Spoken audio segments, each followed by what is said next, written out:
岩拳！我，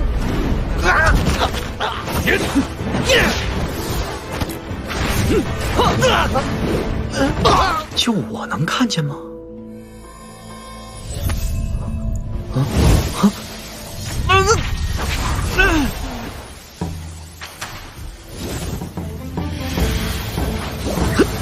糟了！ Kembali lagi bersama Bang Jago. Seperti biasa, Mimin selalu mendoakan kalian semoga selalu dalam keadaan sehat dan dalam kondisi terbaik. Di video kali ini, Mimin akan melanjutkan Donghua Sword Master of Ten. Tak berlama-lama, langsung saja kita masuk ke isi ceritanya.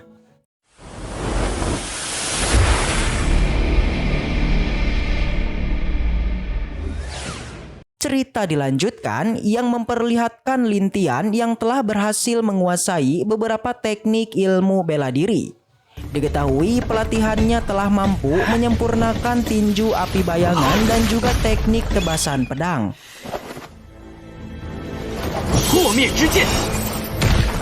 Kemudian waktu pun berlalu, Lin Tian memutuskan untuk mengakhiri pelatihannya. Ia berniat pulang ke kediamannya, tapi naas di perjalanan Lin Tian dihadang oleh dua murid alias dua cecunguk yang tiba-tiba menghentikannya. Selain itu, keduanya menunjuk Lin Tian sembari menanyakan apakah betul kamu itu Lin Tian. Mereka mengatainya bahwa Lin Tian ini sangatlah arogan, yakni berani-beraninya untuk menantang bos mereka alias Zhao Shou. Dari perkataannya bisa diketahui kalau mereka berdua ini merupakan anak buahnya. Di sana mereka terus saja mengatai Lin Tian hingga terus meremehkannya sampai mengatakan Lin Tian ini sudah tidak waras.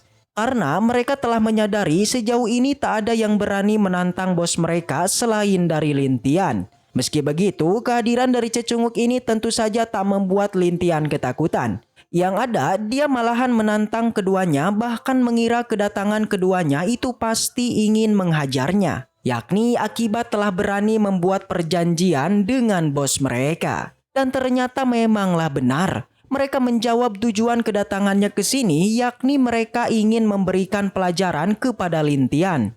Sebelum itu mereka bahkan sampai-sampainya memerintahkan pada Lin Tian untuk tidak bergerak sedikit pun saat mereka memukulinya. Ya jelaslah Lin Tian menolaknya, ia tentu tak mau menuruti mereka. Jadinya mereka pun merasa kesal dan berjanji bahwa tepat saat ini mereka berdua akan memukulinya sampai mati. Mendengar ini, Lin Tian sedikit mengeluh karena tak menyangka setelah melakukan pelatihan yang sangat melelahkan.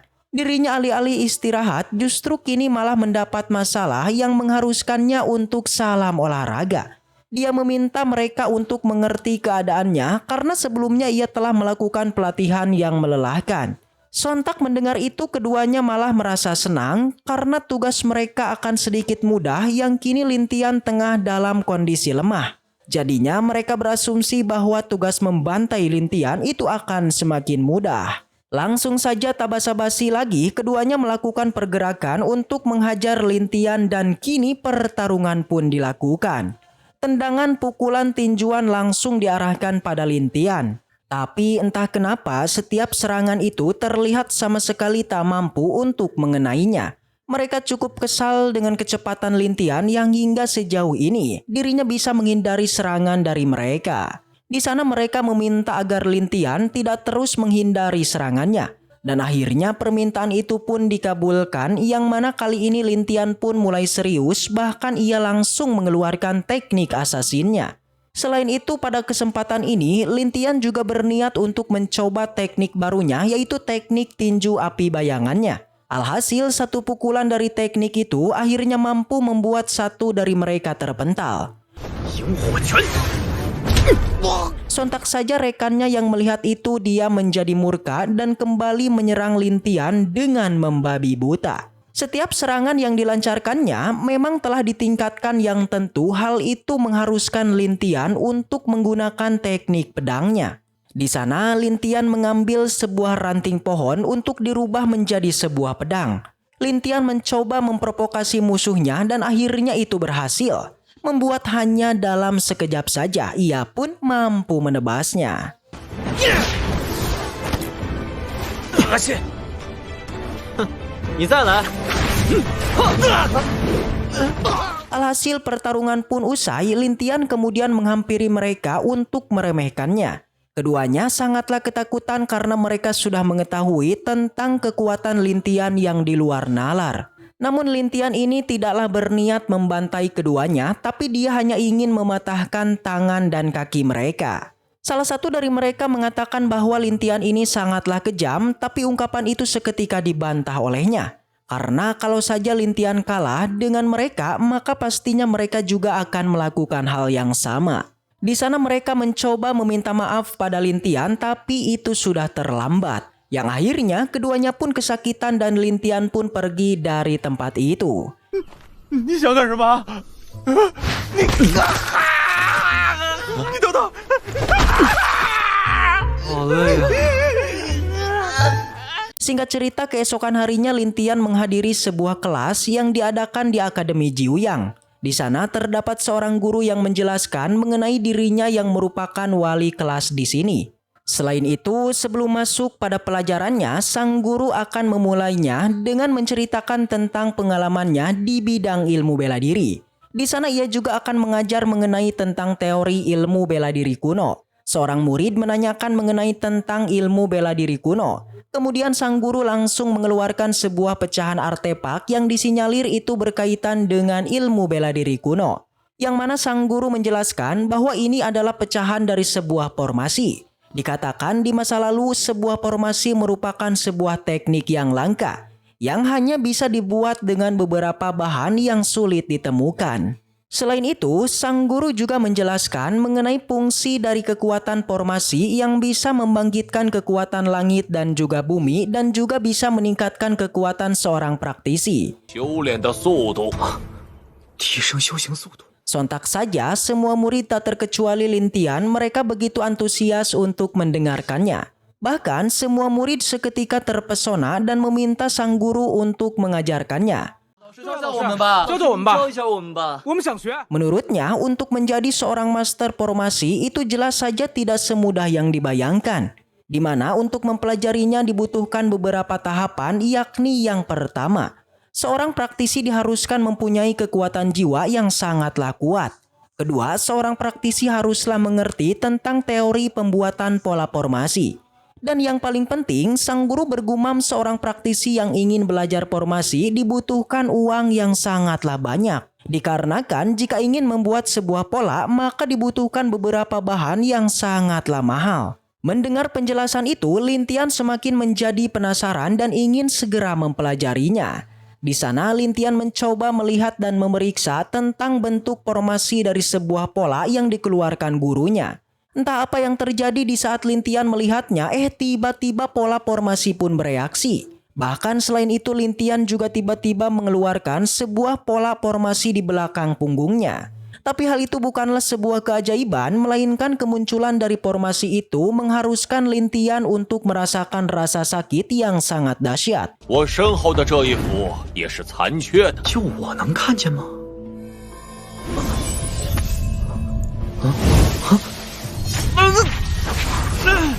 Sampai akhirnya malam pun tiba, Lintian kemudian tersadar dan masih berada di dalam kelas. Di sana Lintian mencoba mengingat terkait apa yang sebenarnya telah terjadi. Ia mengingat bahwa tadi ia tak sengaja mengumpulkan beberapa formasi yang bernama pola Rongwu.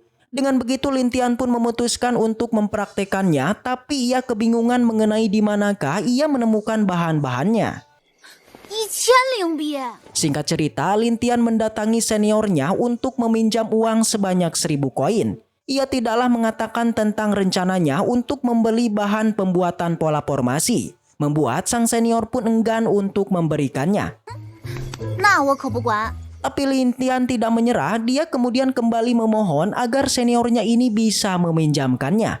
Di sana Lintian mengatakan kalau dia ini butuh membeli sesuatu berkaitan dengan duelnya dengan Zhao Hao. Akhirnya mendengar itu sang senior pun percaya dan ia pun memberikannya. 好久的私房钱，一定还，一定还。 Kemudian setelah itu Lintian pun langsung pergi ke Pavilion Libao. 谢谢你帮大忙了，我先走了。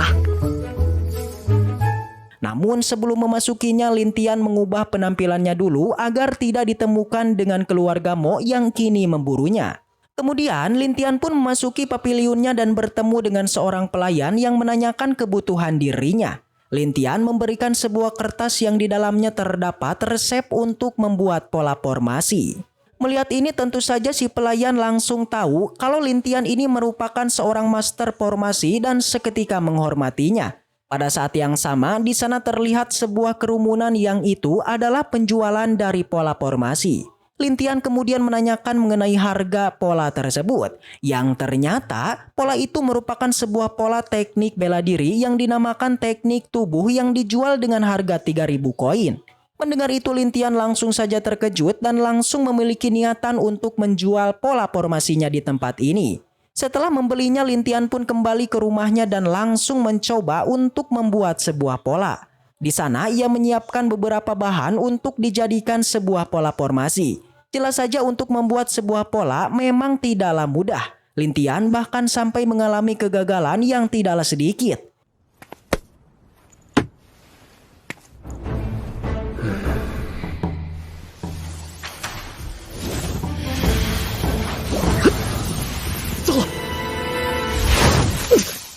Tapi meski begitu ia tidaklah menyerah dan kembali terus mencoba membuatnya. Hingga akhirnya setelah mengalami beberapa kegagalan, Lin Tian akhirnya berhasil memadatkan semua bahan-bahan di sana.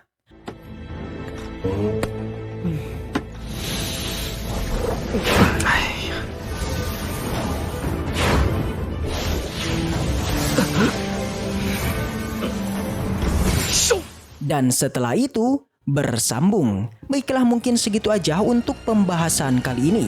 Dan semoga kita selalu diberikan kesehatan untuk mengawal Donghua ini.